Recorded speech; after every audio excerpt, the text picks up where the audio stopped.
25th Annual Sunday Times Literary Awards. Summer place, we need to make noise to make the rich people angry.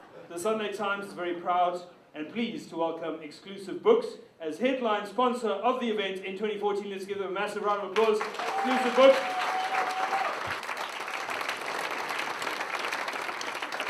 In every sphere of life, we find exemplary human beings who elicit our admiration and respect. Our country, South Africa, is filled with these human beings. Tonight, we want to honor one such man, Barry Ronge. We've asked him to accept a token of our appreciation by accepting our Lifetime Achiever Award. But as we thought about the immense contribution that Barry has made, not only to the Sunday Times or these literary awards, but to millions of readers and South Africans, we felt that we want to do a little bit more, something more tangible, a little bit more lasting. And thus we have decided, without asking Barry's permission, to rename the Sunday Times Fiction Award to become the Barry Ronge Fiction Award.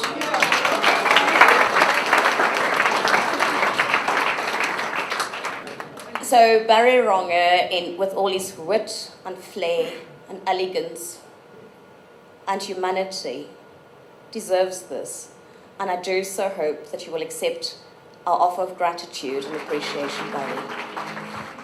The 14th Annual Fiction Prize of 75,000 Rand goes to Claire Robertson for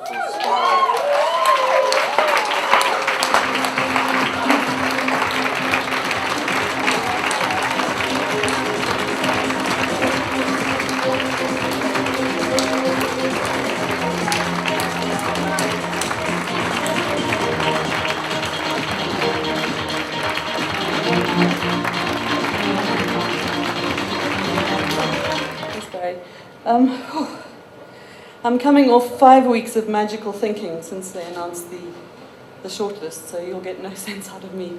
But I would like to try to remember the people that I'd like to thank for being such good friends to this book.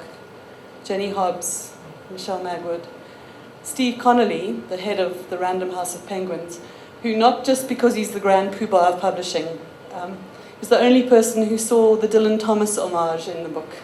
I picked it up. My wonderful editor, Fani Nordeer, the incomparable and brilliant Furi Botha, who I think editors, writers just want to please. I think that's a lot, and clearly have suddenly discovered the meaning of that overused word stunning, in that I feel stunned. He, she, it was stunned. But thank you very much. Oh, sorry, last but not least, before it ever laid huge splodges of wonga on the table for the prize, Exclusive Books was such a good friend to this book. It was really overwhelming, the generosity that they showed it in displays and in little stickers that they put on it and all sorts of things. So thank you very, very much for that. And the 25th Annual Alan Paton Award of 75,000 Rand goes to Max du Preez.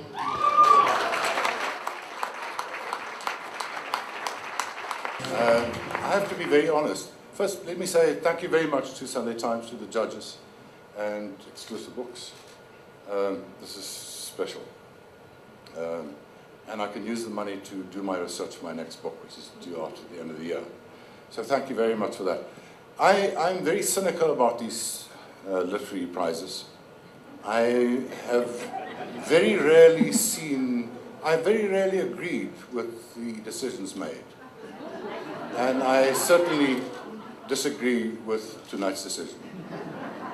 I was also reminded when Claire spoke and Barry spoke that I also once worked for the Sunday Times. In fact, 30 years ago, I was the political correspondent for the Sunday Times. And I worked under Tertius Myburgh, who was entertaining company, and that brings it back to my book, because that's really what my book was about. I had the privilege of sitting in the front row watching the drama of South Africa from 1975 to now, to witness events. And I remember Tertius Myburgh and the battles I had with him in the dark days of the mid-80s, late 80s. And then I look at Felicia Oppelt, who is the editor of the Sunday Times today. And that, to me, is the story of South Africa. And it's a beautiful story, and I try to tell that story in my book, looking back at 20 years, but also looking at where we are now and where we're going forward to. And I was particularly pleased that the book sold very well, not only because I really needed the royalties, but the kind of feedback that I got, because the central message of that book, I think, is we can moan and bitch as much as we like. We can blame Jacob Zuma or whoever as much as we like. But at the core of it, this nation is strong. Freedom is written in the hearts of the people here. This is an open society. And I believe that Clem Santa is very angry with me, and I am not sorry what I said about him, because I do respect him as a person. But this nonsense about South Africa becoming a failing society or a failed society, I hope I explained convincingly.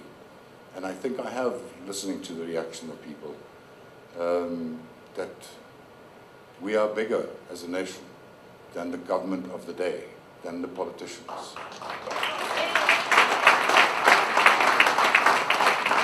I just want to also say, I think part of the explanation for the good sales of my book was a really good cover.